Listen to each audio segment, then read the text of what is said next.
It's this time of the year where we all are going to the Calder Watch, and with that comes the Next Gen event, one of my favorites every single year. Hello YouTube and welcome back to another NHL 25 video. As you already understand, this will be a full breakdown of the Next Gen Week 1 content. And to be honest, there is a lot of confusions, but in general I actually like it. I also will explain you how much the cards cost, what is the best way of getting it, and who I believe you should be making for a potential 99 or 96 overall card for free. EA did confirm that this is a 2-week event, so the Week 1 MSPs will be Yaroslav Askarov, Laine Hudson, Logan Stankov, Will Smith and Matvei Michiko, and of course you also see this 87 overall Kirill Kaprizov. No, he's not on a Calder Watch, but he's a master set item if it makes sense. Same as previous years, these cards will potentially go up to the 99 or 96. So if any of these players win a Calder trophy, for example Matvei Michiko, he will go to the 99. I don't think he actually will go to the 99, I think it will open the tiers for us to upgrade to the 99. If he goes to the 99 for free, that's insane. We did ask EA the question, they didn't respond, so as soon as I will find out how these cards will go up, I will let you know. If any of these players will be the Calder Trophy finalists, they will go up to the 96, and there are a few players from Week 1 which I actually believe could get to the 96. We also have a bunch of these players who are starting from 81 all the way to the 85, and all of these players also could potentially get to the 96, or maybe even 99. Then we have even more next-gen cards. These cards are pretty much just for the sets, except the Tim Stutzel, because you also can make him. As you can see, there is no notes, so it means none of these players can go to the 99 or 96. And that's it, there is no more content. But I want to say something. Why the hell Connor McDavid didn't get a milestone card? He had 1000 points in NHL, and EA didn't even bother to give him a milestone card. Considering he have a supercharged X Factor, it would just make sense then EA would give him an upgrade. But you know what? That's probably too much to ask. So let's have a quick look at our MSPs from Week 1. Logan Stanko, 5.8 with sniping forward. If you activate the synergy, you can get the shooting up. Also, he have unstoppable force. He's a right-handed winger. I probably would only play him on the wing, not on the center, just because he's so small. 82 is enough as a face of stat, but just we have so many good centers already, so I just don't see him playing in the center. 88 acceleration with 89 speed, but again, endurance is only 80, so EA is just messing that up again. He's also potentially one of the finalists, so if you're wondering to make him, you could potentially get a 96 overall card here. The next one is Yaroslav Askarov from San Jose Sharks, 86 speed, quite a good with no timer. I don't really believe that zone abilities does anything to the goalkeepers. His vision is 85, endurance is also only 80, agility is 88, his glow low is 91, but the poke checking is 81, and poke checking is actually quite OP this year. In general, I don't believe that anyone should be making goalies as far as he's not your favorite player or player from your favorite team, but again, if you want a goalie, then on a paper he looks like a decent one. Then we have another player from San Jose Sharks, Will Smith. With playmaking forward, you can boost the hands and agility, 88 speed, 88 acceleration, and 82 endurance, so not a bad card, but why does he have an ankle breaker? Probably would not be my pick again if you are not, I don't know, let's say San Jose Sharks fan, because there is just so many good right-handed wingers. For example, you have Panarin, you have Jack Eichel, he would potentially be your third-line winger. And then we finally have the Matvei Michiko card. Really was waiting for him, and I probably will make him from Week 1. Playmaking forward, if you activate the synergy, you get the agility all the way to the 95, acceleration 87, speed 88, the hands and shootings are great. If you look at the slap shot power and wrist shot power, all about 92. The hands don't even need to talk about. Yes, the body checking is only 77 because of his size, but in general, really fun card to try out. And also a lot of people love the puck on string. I don't really notice this a lot, but again, I only tried this card out so far in the moment, so not that I can actually say how good or bad this ability is. But if you are trying to decide which card to pick from Week 1, then I would probably say Matvei Michiko is the safest pick. If he will not win the Calder, he definitely will be the finalist. Then we have Laine Hudson, left-handed defenseman, 5.9 with offensive defenseman. Shooting is okay, slapshot power and wrist shot power again about 92, acceleration 89, speed 89, endurance is 83, balance is 85, body checking is quite meh for a defenseman. I probably would not say that he's better than Boomister or even, I don't know, let's say Zdeno Chara because he's quite small. He does have elite edges, but there is so many small left-handed defensemen or right-handed defensemen. I just don't see where he fit. As far as you're not a Montreal Canadian fan, I probably would not pick this card. But again, if you want this card in your team, don't listen to what I'm saying and just go and make him. And then we have the master set item, Kirill Kaprizov, 87 overall with sniping forward and deking boost. If you activate both synergies, you can see that the shooting is incredible, the hands are awesome, 90 speed, 89 acceleration, endurance is only 82, but I think we at this point just need to stop talking about endurance. Every single card will have 80 something. Balance is 86, the body checking is quite low, and in the prior years, Kirill Kaprizov always played really good. If there would be one card I would really like to make from Week 1, it probably would be this Kirill Kaprizov. I know a lot of people are getting frustrated, why did Kirill Kaprizov get an 87 overall card? It's only because he won a Calder trophy in 2021,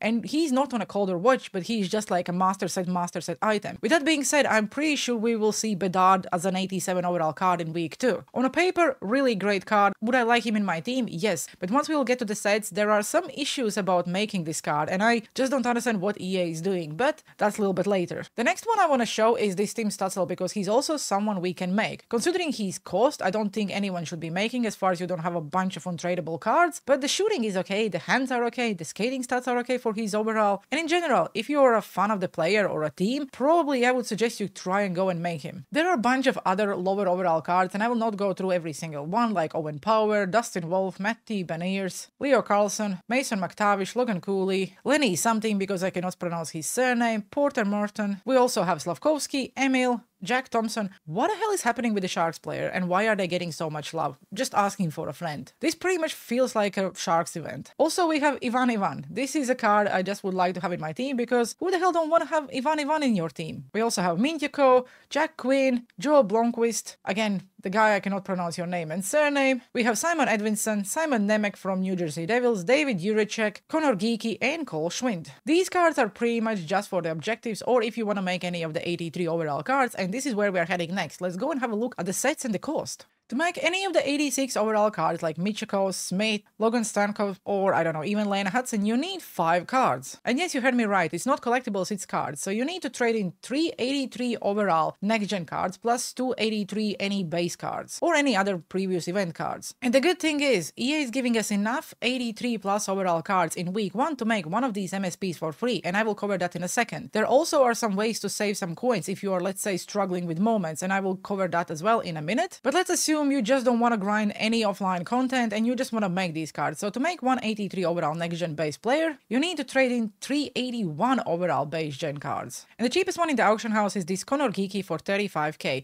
In average they are around 37, 38, so you basically need to buy 3 to make 183. So if you use this way and you just want to buy an 81 overall next gen cards and trade them in for an 83 overall next gen card, it will cost you around 114k thousand coins. That would be a little bit cheaper than just going and buying an 83 overall next gen card in the auction house. Because as you can see, 183 plus overall card would cost you around 115,000 coins. So basically we have two options of making these MSPs. We can buy an 83 overall next gen cards and trade them in, and if we go with that method, then that would cost us 402,000k coins. If we go and buy an 81 overall cards and trade them in for an 83 overall cards and then after for an 86, that would cost us a little bit less, and that would be 384,000 coins. So again, 81s would probably be the cheapest way. Also, by playing the game and getting some packs, there is a more chances than you will pull any of these cards. So I probably would still go with an 81 overall trade-in set, because if you can save any coins, I would just go and save it. And the last set we need to cover is this 87 overall Kirill Kaprizov. So how do you make him? To make an 87 overall Kirill Kaprizov, you need to trade in 2 86 overall next-gen event MSPs. And in my opinion, the cost is way too much for an 87 overall card. So if we apply the same logic of how much the cards cost, how much the MSPs cost, Kirill Kaprizov from scratch would cost you 768,000 coins. So I would really not suggest that anyone would actually make it from the scratch. Potentially down the line we'll be able to make one of the 87s for free as well, so I will cover that later in the video. But like I already mentioned before, EA is giving us enough 83 plus overall cards in the game this week just to make any of these cards for free. The first 83 overall card for free will come from the objectives. Again, I know I'm saying for free, you have to put a lot of time in, you have to grind the game, you also need to use some of the next gen players in your team to actually get these objectives done. But let's just have a quick look. You need to get hits with the next gen players, and you can do this in a moment because I think that's the quickest way actually. You need to make passes, again, another thing you can do in the moments. Perform any deeks and you get a 77 overall player, and you can also do this in the moments. Then you have to take backhanded shots, and you also can do this in the moments. And then the last two, you unfortunately have to play rivals, champs, or squad battles, where you have to score 30 goals and you also have to complete 35 games. As always, the player is stuck, so the more players you have in your team, the less games you have to play. I probably would just wait and put as many players as you can, go into the one squad battle game on 4 minutes, rookie difficulty, and just try to get it all done. You can easily score 30 goals in one squad battle game as far as you have like a full team of these players. And there is actually a good positive thing about this event, because if you notice, then this set will be live for 27 days, so there is no rush. Yes, you have to complete all the objectives because it's only until next Friday, but if you cannot make your choice or you don't know who to make, just slowly play the game, get enough fodder to trade in or enough coins to buy any of these players, and just don't rush. Make your right choice for the player you really believe will make a difference to your team, and then just go and pick one. The thing I forget to cover is this Team Stutzel set. So basically it's different than anything else.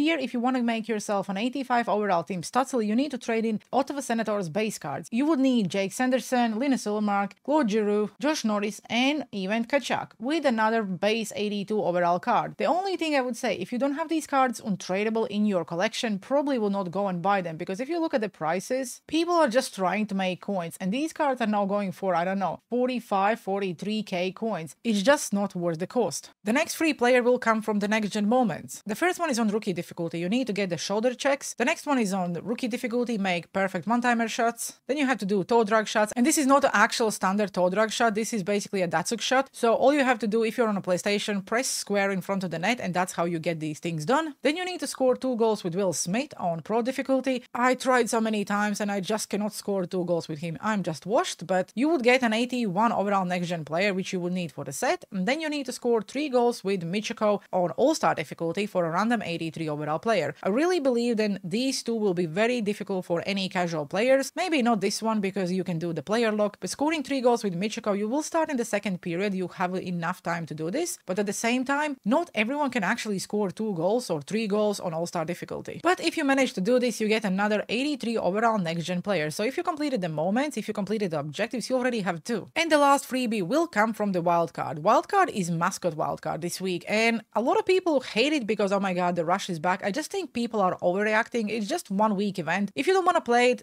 don't play it. If you want to play it, just play it. I personally don't mind. I will still play it because I need to complete my XP objectives, and to do that I need to score 25 goals in the wildcard this week. So as always, we have pretty much everything the same as every other week until the tier 13 when we get 1 XP token. We have a random 81 overall next gen player, so basically that's already 2 free players for 81. So if you, let's say, need 1 more, you just buy it in the auction house and you can make 183, and at the end we get a random 84 overall next gen player. So this could be like Owen Powers or someone else. I don't think these players would make a lot of people's teams, so I probably would trade in this 84 overall card as well for the next gen MSP. So if we do a little recap, I personally think then objectives and wildcard is easy to complete. So let's say you get yourself 2 83 plus overall next gen players, you get 2 81 overall next gen players, so it's up to you. You can just buy 181 and make that third one, and then everyone pretty much can buy themselves just a base 82 overall cards, and they're going in auction house for around 21k, so that's not expensive. If you really want to scrap the moments because you're sick of it, you can just still spend around 160k coins and just buy the last 83 overall player plus 2 82 overall players and make the card for around 160k, also a really decent value. As you already probably know, I'm all about the numbers and how to make these cards the cheapest possible way. I really think that trading in 81 overall next gen cards will be the cheapest possible way. We also will probably see them a lot in the packs because of how many cards they actually release. Don't worry if you're pulling, let's say, an 82 overall card, just put it in the set. There is no any use outside of just completing the objectives. Also would suggest you don't go and rush trading these cards in before you complete the objectives. If you don't want to do the objectives, you don't want to play wildcard, and you just want to make any of these MSPs, go and do it, but just